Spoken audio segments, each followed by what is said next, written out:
Hello hi all welcome back. അപ്പോൾ നമ്മുടെ ഇന്നത്തെ വീഡിയോ എന്ന് പറയുന്നത് തമിഴ്നയിൽ കണ്ട പോലെ തന്നെ നമ്മൾ കുറച്ച് ബുക്സ് ആട്ടോ കൊണ്ടുവന്നേക്കുന്നത്. കുട്ടികൾക്ക് വായിക്കാൻ പറ്റിയ ബുക്സാണ്. ഒരു 10 ഉണ്ട് കേട്ടോ. അപ്പോൾ നമുക്ക് ഓരോന്നായിട്ട് നോക്കാം. മോനാണ് വായിച്ചിട്ടുള്ളത്, അപ്പോൾ അതുകൊണ്ട് മോൻ അതിൻ്റെ കാര്യങ്ങളൊക്കെ പറയൂ കേട്ടോ. അപ്പോൾ നമ്മുടെ പാർട്ട് 1 5 ബുക്കുകളുടെ വീഡിയോ ഡീറ്റെയിൽഡ് ആയിട്ട് ചെയ്തിട്ടുണ്ട് കേട്ടോ. അപ്പോൾ അത് കണ്ടിട്ടില്ലാത്തവരാണെന്നുണ്ടെങ്കിൽ ജസ്റ്റ് അതൊന്ന് കണ്ടു നോക്കാം കേട്ടോ. ഇനി നമുക്ക് ഇന്നത്തെ വീഡിയോയിലേക്ക് പോകാം. ഇനി നെക്സ്റ്റ് നോക്കാം കേട്ടോ. അപ്പോൾ ഈ ബുക്കാണ് റോബർട്ട് ലൂയിസ് സ്റ്റീവൻസന്റെ ട്രഷർ ഐലൻഡ്. അപ്പോൾ ഈ ബുക്കിലുള്ളത് ഒരു ജിം ഹോക്കിങ്സ് എന്ന് പറയുന്ന ഒരു കുട്ടി, ആ കുട്ടിയുടെ അച്ഛനും അമ്മയും ഒരു താമസിക്കുന്ന ഒരു ഹോട്ടലിൽ നടത്തുന്ന ആൾക്കാരാണ്, ഒരു ഇൻ നടത്തുന്ന ആൾക്കാരാണ്. അപ്പോൾ ആ ഇന്നിലേക്ക് ഒരു കടൽ കൊള്ളക്കാരൻ വന്നു ചേരുന്നതും അങ്ങനെ അവർക്കാണെങ്കിൽ ട്രഷറിലേക്ക് നയിക്കുന്ന ഒരു മാപ്പ് കിട്ടുകയും അങ്ങനെ അവർ ആ ട്രഷർ തേടി ഇറങ്ങി പോകുന്നതും അതിൻ്റെ ഇടയ്ക്ക് നടക്കുന്ന കുറേ ട്വിസ്റ്റുകളും ഒക്കെയാണ് ഈ ബുക്കിലുള്ളത്. അപ്പോൾ റോബർട്ട് ലൂയിസ് സ്റ്റീവൻസിനെ കുറിച്ച് പറയുകയാണെങ്കിൽ ഇദ്ദേഹം 44-ാമത്തെ വയസ്സിൽ മരിച്ചുപോയി. അപ്പോൾ ഇതൊരു അഡ്വഞ്ചറസ് ആയിട്ടുള്ള ഒരു സ്റ്റോറിയാണ്. അപ്പോൾ ഇതാണ് ഒരു book, treasure island by Robert Louis Stevenson. അപ്പോൾ നമുക്ക് അടുത്ത ബുക്ക് നോക്കാം.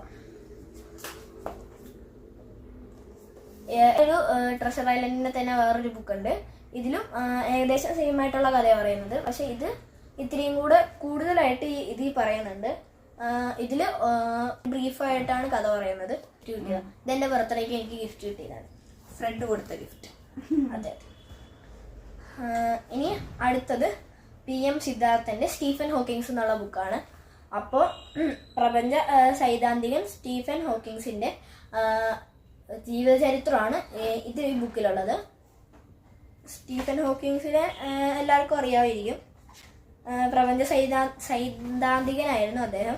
അദ്ദേഹത്തിന് ചെറുപ്പത്തിൽ തന്നെ ഒരു അസുഖം വന്ന് അദ്ദേഹത്തിന് നടക്കാൻ വയ്യാത്ത ഒരു രോഗം വന്ന് ജീവിതകാലം മുഴുവനും വീൽ ചെയറിലായിരുന്നു അദ്ദേഹം. അദ്ദേഹത്തിന് ആ അസുഖം വന്നു കഴിഞ്ഞിട്ട് എന്തോ 2-3 കൊല്ലം ആണ്ടേ ഇനി ജീവിക്കാൻ പറ്റുള്ളൂ എന്ന് അദ്ദേഹത്തിൻ്റെ അടുത്ത് ഡോക്ടർമാർ പറഞ്ഞു. പക്ഷേ അത് കഴിഞ്ഞിട്ട് അദ്ദേഹം ആ വർഷം ഒക്കെ 2-3 വർഷവും കഴിഞ്ഞ് 60 വർഷവും കൂടുതലാണ്ടോ അദ്ദേഹം ജീവിച്ചു തീർത്തു. അപ്പോൾ അദ്ദേഹത്തിൻ്റെ ജീവിതകഥയാണ് ഇതിലുള്ളത്. അപ്പോൾ ഇതിൽ അദ്ദേഹം ജനിക്കുന്നതും അദ്ദേഹത്തിന് എന്തസുഖമാണ് വരുന്നതെന്നും അങ്ങനത്തെ ഓരോ കഥകളാണ് ഇതിലുള്ളത്. അപ്പോൾ ഇത് ആണ് വേറൊരു book, Stephen Hawkins PM Siddharthan എഴുതിയ ബുക്കാണിത്. അപ്പോൾ നമുക്ക് അടുത്ത ബുക്കിലേക്ക് പോകാം. അപ്പോൾ സ്റ്റീഫൻ ഹോക്കിങ്സിന്റെ ജീവിതവും സൈദ്ധാന്തിക അന്വേഷണവും അനാവരണം ചെയ്യുന്ന മലയാളത്തിലെ ആദ്യത്തെ ഗ്രന്ഥമാട്ടോ ഈ ബുക്ക്. അപ്പോൾ നമുക്ക് അടുത്ത ബുക്കിലേക്ക് പോകാം. ഇതാണ് ഒരു ബുക്ക്. അപ്പോൾ ഇതാണ് ക്ലാസിക് അഡ്വഞ്ചർ സ്റ്റോറീസ്. അപ്പോൾ ഈ ബുക്കിൽ 3 സ്റ്റോറീസ് കൂടി ഉള്ള ഒരു ബുക്കാണിത്. അപ്പോൾ ഈ ബുക്കിലുള്ളത് ചാൾസ് ഡിക്കൻസിന്റെ ഒലിവർ ട്വിസ്റ്റും മാർക്ക് ട്വെയിൻ്റെ ദ അഡ്വഞ്ചേഴ്സ് ഓഫ് ടോം സോയറും മാർക്ക് ട്വെയിൻ്റെ തന്നെ ദ അഡ്വഞ്ചേഴ്സ് ഓഫ് ഹക്കിൾബറി ഫിന്നും ആണുള്ളത്. അപ്പോൾ ചാൾസ് ഡിക്കൻസിന്റെ ഒലിവർ ട്വിസ്റ്റിൻ്റെ ഉള്ള കഥ എന്താന്ന് പറയുകയാണെങ്കിൽ, ഒരു ആയിട്ടുള്ള ഒരു കുട്ടി, അമ്മ ഒലിവർ ജനിച്ചപ്പോൾ തന്നെ മരിച്ചുപോയി. ഒരു ഓർഫനേജിലാണ് ഇപ്പോൾ ഒലിവർ ഉള്ളത്. അപ്പോൾ ഒലിവറിനെ അവിടെ നന്നായി നോക്കാത്തതിനാലും ഒലിവർ അവിടെ നിന്ന് രക്ഷപ്പെട്ട് ഓടിപ്പോവുകയാണ്. അങ്ങനെ അത് കഴിഞ്ഞിട്ട് ഒലിവറിന് പറ്റുന്ന ഓരോരോ കാര്യങ്ങളും ഒക്കെയാണ് ഈ ബുക്കിലുള്ളത്. ഈ ബുക്കിൽ ഒരു കഥയിലുള്ളത്, ഒലിവർ ട്വിസ്റ്റിന്റെ കഥയിലുള്ളത്. പിന്നെ മാർക്ക് ട്വെയിൻ്റെ അഡ്വഞ്ചേഴ്സ് ഓഫ് ടോം സോയറും അഡ്വഞ്ചേഴ്സ് ഓഫ് ഹക്കിൾബറി ഫിന്നും ഏകദേശം ഒരേപോലെ ഉള്ളതാണ്. ടോം സോയറിന്റെ കൂട്ടുകാരനാണ് ഹക്കിൾബറി ഫിന്ന്. ഇവർ രണ്ടുപേരും നടത്തുന്ന ഓരോരോ അഡ്വഞ്ചേഴ്സും കാര്യങ്ങളൊക്കെയാണ് ഈ ബുക്കിലുള്ളത്. ടോം സോയർ ഹക്കിൾബറി ഫിൻ എന്നും പറയുകയാണെങ്കിൽ രണ്ടുപേരും നല്ല കുസൃതിയുള്ള 2 കുട്ടികളാണ്.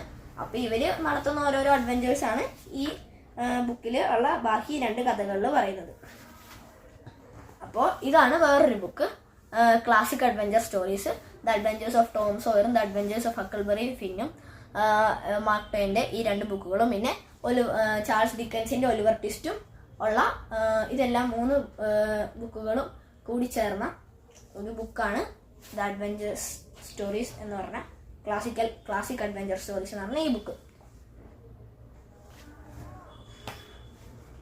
ഇത്രയും ടെക്സ്റ്റ് ആണ്. അപ്പൊ ഇത്ര ജീൻ വാൽജിൻ. അപ്പോൾ വേറൊരു ടെക്സ്റ്റും കൂടെ ഉണ്ട്, ജീൻ വാൽജിൻ എന്ന് പറഞ്ഞ ഒരു.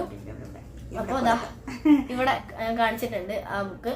അപ്പോൾ ജീൻ വാൽജിൻ എന്ന് പറഞ്ഞാൽ ഈ ബുക്കിലുള്ള കാര്യങ്ങൾ എന്താന്ന് പറയുകയാണെങ്കിൽ, ഒരു തടവുള്ളിയായ ജീൻ വാൽജിൻ അവിടെ നിന്ന് രക്ഷപ്പെട്ട് നേരിടേണ്ടി വരുന്ന ഓരോരോ കാര്യങ്ങളും അങ്ങനെയുള്ള ഓരോ ഇമോഷണൽ ആയിട്ടുള്ള ഓരോരോ കാര്യങ്ങളാണ്.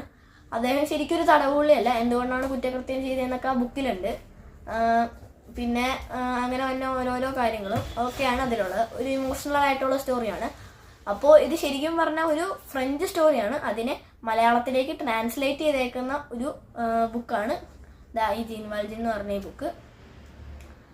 അപ്പോൾ എനിക്ക് പേഴ്സണലി ഏറ്റവും ഇഷ്ടപ്പെട്ട ബുക്ക് ഈ ജീൻ വാൽജിനാണ്. ഇതുവരെ വായിച്ചേക്കണതിൽ ഏറ്റവും ഇഷ്ടപ്പെട്ടത് ജീൻ വാൽജിനാണ്. അപ്പോൾ അത്രയും ബുക്കുകളാണ് ഇന്നത്തെ വീഡിയോയിലുള്ളത്. അപ്പം ഇത്രയൊക്കെ ടെക്സ്റ്റ് ആട്ടോ നമ്മുടെ കയ്യിൽ ഇപ്പം ഈ അടുത്ത് ഒക്കെ ആയിട്ട് വായിച്ചിട്ടുള്ളതിലുള്ളത്. മോൻ 6th സ്റ്റാൻഡേർഡിലാട്ടോ പഠിക്കുന്നത്. മോൻ്റെ പേര് മുഹമ്മദ് റഹാൻ എന്നാണ്. അപ്പം മോൻ അറിയാവുന്ന കുഞ്ഞറിവ് വെച്ചിട്ട് വായിച്ചത് ആൾക്കറിയാവുന്ന രീതിയിൽ പറഞ്ഞേക്കുന്നതാണ് കേട്ടോ. ചിലപ്പോൾ അപ്പം അതുകൊണ്ട് എന്തെങ്കിലും തെറ്റുകൾ നിങ്ങൾക്ക് തോന്നിയിട്ടുണ്ടെങ്കിൽ ജസ്റ്റ് അതൊന്ന് തിരുത്താം കേട്ടോ. കമൻറ്റ് ബോക്സിൽ പറയാം കേട്ടോ എന്തെങ്കിലും തെറ്റുള്ള കാര്യങ്ങൾ ഉണ്ടെന്നുണ്ടെങ്കിൽ. പിന്നെന്താണ്, അപ്പോൾ ഇത്രയൊക്കെയാണ് ഇന്നത്തെ വീഡിയോ. വീണ്ടും ഒരു വീഡിയോയിൽ അടുത്ത വീഡിയോയിൽ വീണ്ടും കാണാം. ബൈ.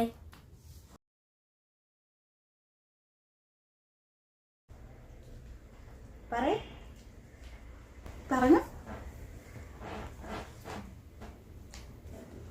പറയാ എന്റെ ടെക്സ്റ്റുകളാണ് പറഞ്ഞോ.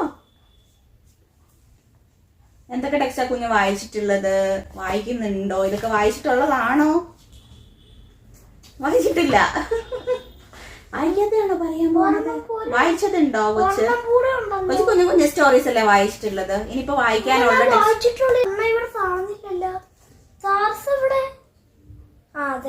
ഇത് വായിച്ചിട്ടുണ്ടോ? പറഞ്ഞു. This is the story of Tiger movie. You will know it's time to turn the page when you hear this sound. Let's begin. അവിടെ തൊട്ട് വായിച്ചിട്ടുണ്ട്. Toy story. ആദ്യത്തെ തൊട്ട് ടോയ് സ്റ്റോറി വായിച്ചു, കാറ് വായിച്ചു, ടൈഗർ വായിച്ചു. ഇനിയിപ്പോ ഇത് രണ്ടും കൂടി വായിക്കണം. ടോയ് സ്റ്റോറിന്റെ ഈ പേജ് മാത്രം ഫുള്ള് വായിച്ചിട്ടുണ്ട്. പിന്നെ ചിത്തിന്റെ ഇച്ചിരി വായിച്ചിട്ടുണ്ടാവും.